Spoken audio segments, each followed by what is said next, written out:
Bashar Hafez al-Assad, born the 11th of September 1965, is the current president of Syria and regional secretary of the Syrian-led branch of the Arab Socialist Ba'ath Party. His father Hafez al-Assad ruled Syria for 29 years until his death in 2000. Al-Assad graduated from the medical school of the University of Damascus in 1988, and started to work as a physician in the army. 4 years later, he attended postgraduate studies at the Western Eye Hospital, in London, specializing in ophthalmology.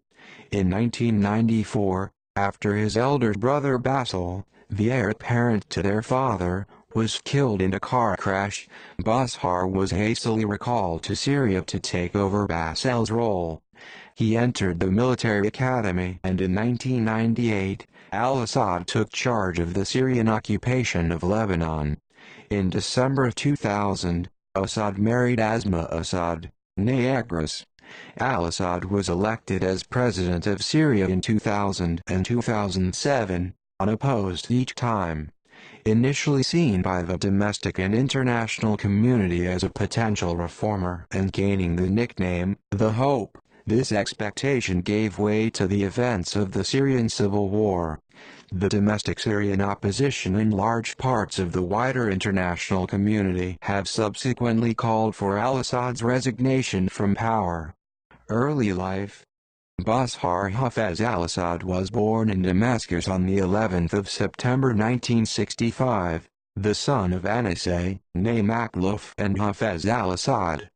His father, Hafez al-Assad, born to a poor family of Alawite background, rose through the party ranks to take control of the Syrian-led branch of the Arab Socialist Ba'ath Party in the 1970 corrective revolution, thus installing himself as president. Hafez al-Assad purged the party, and introduced effective Alawite rule of Syria. His last name in Arabic means, the lion, unlike his brothers, Basil and Meher, and sister, Bushra. Bashar was quiet and reserved and says that he lacked interest in politics or the military.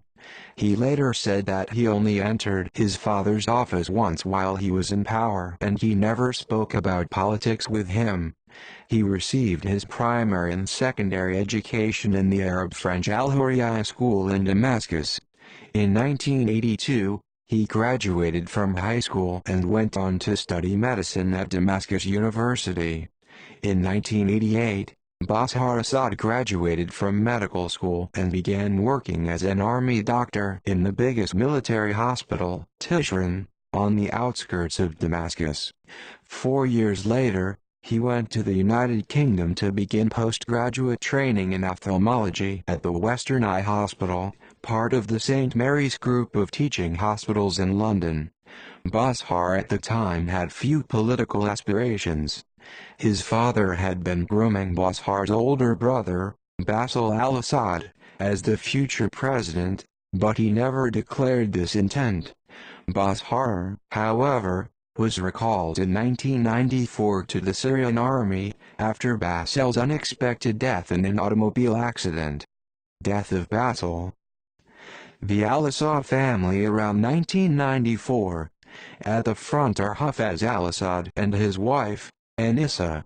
At the back row, from left to right, Meher, commander of the Republican Guard, Bashar, Basil, Mahad, and Bushra. Soon after the death of Basil, Hafez Assad made the decision to make Bashar the new heir apparent.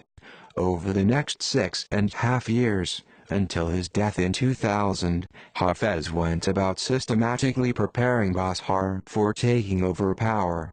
Preparations for smooth transition were made on 3 levels. First, support was built up for Bashar in the military and security apparatus. Second, Bashar's image was established with the public. And lastly, Bashar was familiarized with the mechanisms of running the country. To establish his credentials in the military, Bashar entered in 1994 the military academy at Homs, north of Damascus, and was propelled through the ranks to become a colonel in January 1999. To establish a power base for Bashar in the military, old divisional commanders were pushed into retirement, and new, young, Alawite officers with loyalties to him took their place. Parallel to his military career, Bashar was engaged in public affairs. He was granted wide powers and became a political advisor to President Hafez al-Assad, head of the Bureau to receive complaints and appeals of citizens, and led a campaign against corruption. As a result of his campaign against corruption, Bashar was able to remove his potential rivals for president. In 1998, Bashar took charge of Syria's Lebanon file, which had since the 1970s been handled by former Vice President Abdul Qadim, one of the few Sunni officials in the Assad government, who had until then been a potential contender for president. By taking charge of Syrian affairs in Lebanon, Bashar was able to push Qadim aside and establish his own power base in Lebanon. In that same year, after minor consultation with Lebanese politicians, Bashar installed Emil Laou, a loyal ally of his, as the president of Lebanon and pushed former Lebanese Prime Minister Rafik Hariri aside, by not placing his political weight behind his nomination as prime minister. To further weaken the old Syrian order in Lebanon, Bashar replaced the long-serving de facto Syrian High Commissioner of Lebanon, Ghazi Kanan, with loyal ally Rustam Ghazali. Under Bashar, Syrian corruption in Lebanon, which was already estimated at $2 billion per year in the 1990s, became more rampant and was publicly exposed with the collapse in 2003 of the Lebanese Al Madina Bank. Al Madina was used to launder kickback money in the illegal gaming of the UN's Iraqi Oil for Food program. Sources put the amount transferred and laundered through Al Madina at more than $1 billion, with a 25% commission going to Syrian officials and their Lebanese allies. Among the recipients of this money were Bashar Assad's brother Maher, Emil Laou's son-in-law Elias Mir, and Fazali. Presidency. When the elder Assad died in 2000, Bashar was appointed leader of the Ba'ath Party and the army, and was elected president unopposed in what the regime claimed to be a massive popular support, 97.2% of the votes, after the Majlis al-Sha'ab parliament swiftly voted to lower the minimum age for candidates from 40 to 34, Assad's age when he was elected. On the 27th of May 2007, Bashar was approved as president for another 7-year term, with the official result of 97.6% of the votes in a referendum without another candidate. In his domestic policy, he has been criticized for a disregard for human rights, economic lapses, and corruption. In his foreign policy, al-Assad is an outspoken critic of the United States and Israel. The Ba'ath Party remains in control of the parliament, and is constitutionally the leading party of the state. Until he became president, Bashar al-Assad was not greatly involved in politics. His only public role was head of the Syrian Computer Society, which introduced the Internet to Syria in 2001. Al-Assad was confirmed as president by an unopposed referendum in 2000. He was expected to take a more liberal approach than his father. In an interview he stated that he saw democracy in Syria as a tool to a better life, but then argued that it would take time for democracy to come about and that it could not be rushed. Politically and economically, Syrian life has changed only slightly since 2000. Immediately after he took office, a reform movement made cautious advances during the Damascus Spring, which led al-Assad to shut down Metzay prison and release hundreds of political prisoners. However, security crackdowns commenced again within the year. By July 2012, according to analysts, Assad had amassed for himself his family and associates a fortune of perhaps $1.5 billion, which is held in Russia, Hong Kong and offshore tax havens to spread the risk of seizure. Economy. See also, Economy of Syria. Economic liberalization in Syria has been limited, with industry still heavily state-controlled. However, some changes have occurred, including the introduction of private banking and the encouragement of foreign involvement, most notably in the oil sector. The need for a diversification of the economy has been pressed for by some, as it has been predicted that Syria will change from exporting to having to import oil by 2015. The reliance upon oil is reflected by manufacturing exports representing only 3.1% of Syria's GDP. These issues are especially relevant as Syria's population is predicted to more than double to over 34 million by 2050. There have been mild economic sanctions, the Syria Accountability Act, applied by the United States, which further complicate the situation. Of major importance are the negotiations for a free trade association agreement with the European Union. Human rights. See also, Human rights in Syria. Billboard with portrait of Assad and the text "God protects Syria" on the old city wall of Damascus. 2006 or 2007 law required internet cafes to record all the comments users post on chat forums. Websites such as Wikipedia Arabic, YouTube and Facebook were blocked intermittently between 2008 and February 2011. Human rights groups, such as Human Rights Watch and Amnesty International, have detailed how Bashar's regime and secret police routinely tortured, imprisoned, and killed political opponents, and those who speak out against the regime. Since 2006, it expanded the use of travel bans against dissidents, a practice that is illegal under international law. In that regard, Syria is the worst offender among Arab states.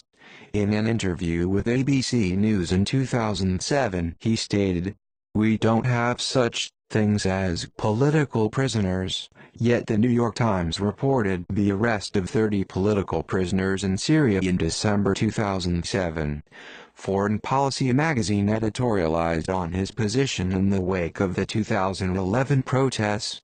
During its decades of rule, the Assad family developed a strong political safety net by firmly integrating the military into the regime. In 1970, Hafez al-Assad, Bashar's father, seized power after rising through the ranks of the Syrian armed forces, during which time he established a network of loyal Alawites by installing them in key posts.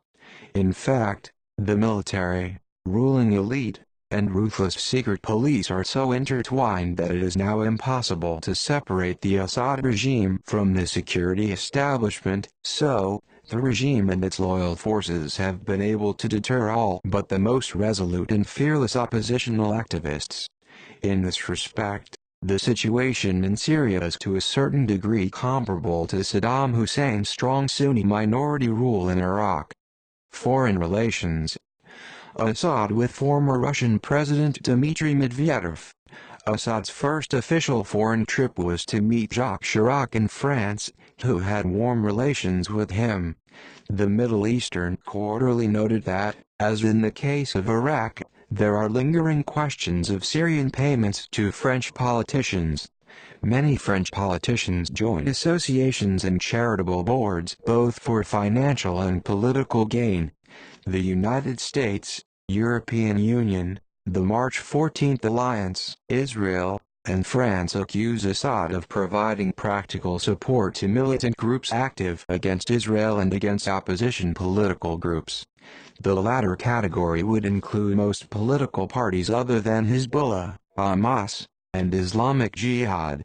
According to the Middle East Media Research Institute, Assad claimed the United States could benefit from the Syrian experience in fighting organizations like the Muslim Brotherhood at the Hama massacre.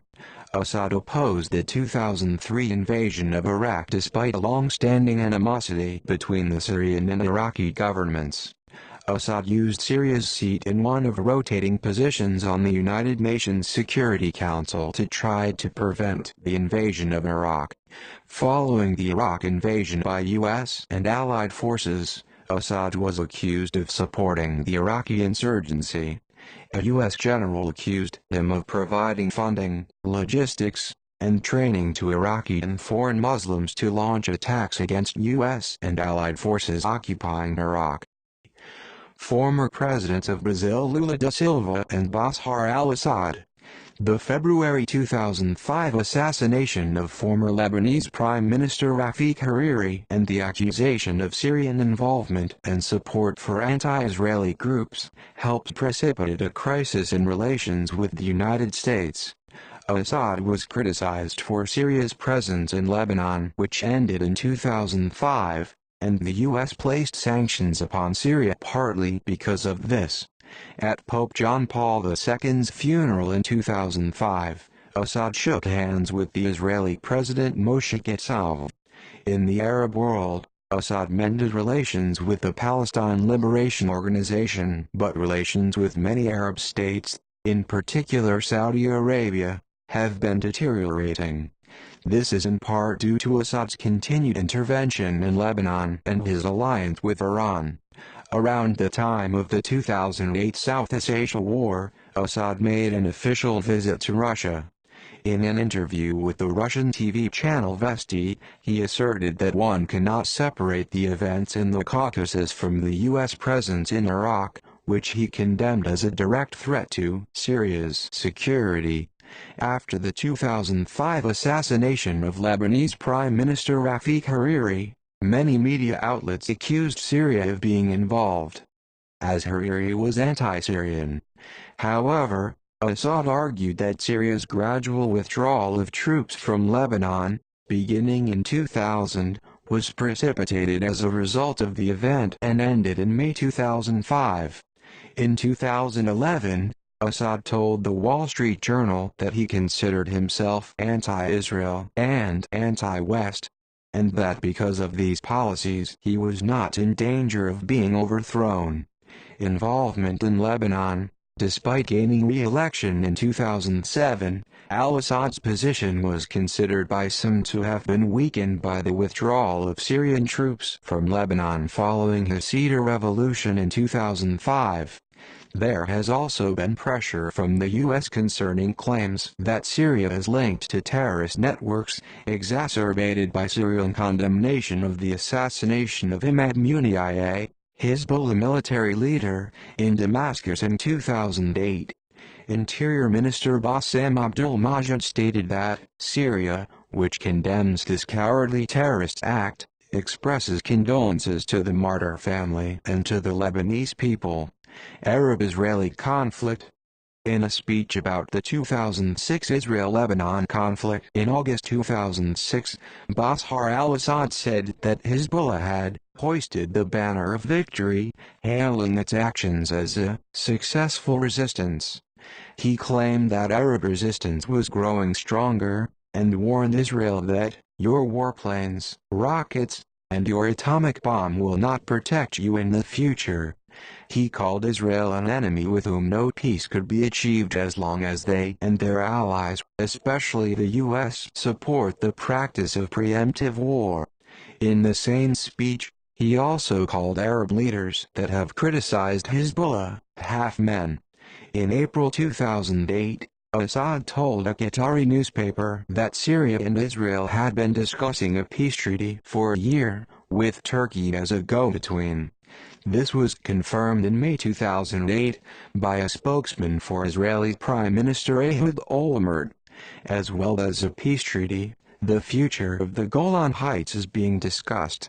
Assad was quoted in The Guardian as telling the Qatari paper, "There would be no direct negotiations with Israel until a new U.S. president takes office." The U.S. was the only party qualified to sponsor any direct talks, Assad told the paper, but added that the Bush administration does not have the vision or will for the peace process. It does not have anything. According to leaked American cables, Bashar Al Assad called Hamas an uninvited guest and said, "If you want me to be effective and active, I have to have a relationship with all parties.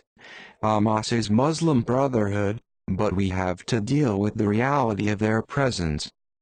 Comparing Hamas to the Syrian Muslim Brotherhood, which was crushed by his father Hafez al-Assad.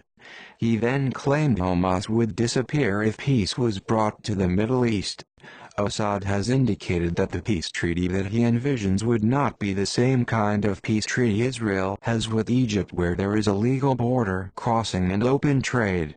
In a 2006 interview with Charlie Rose, Assad said, "There is a big difference between talking about a peace treaty and peace. A peace treaty is like a permanent ceasefire.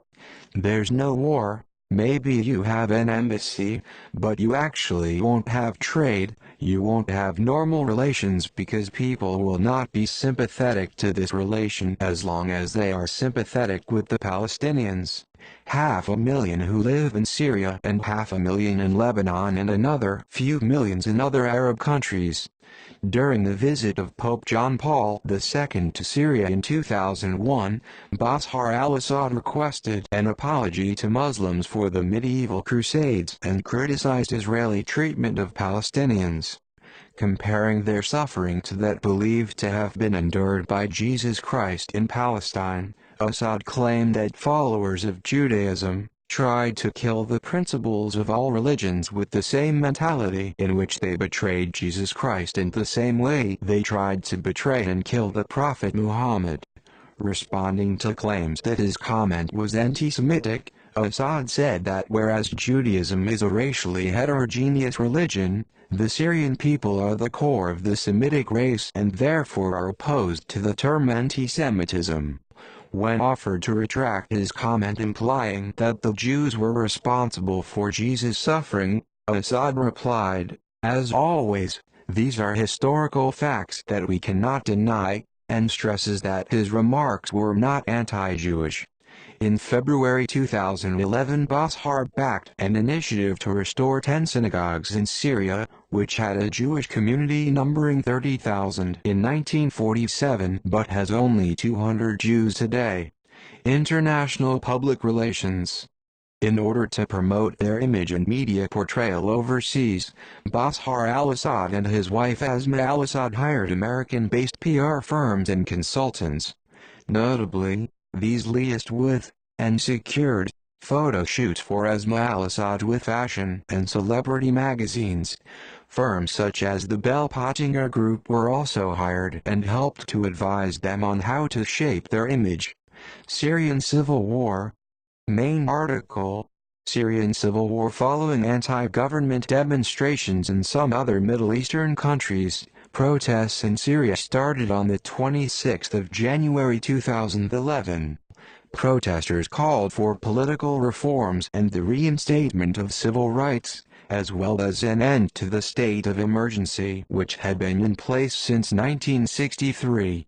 One attempt at a Day of Rage was set for the 5th of February, though it ended uneventfully.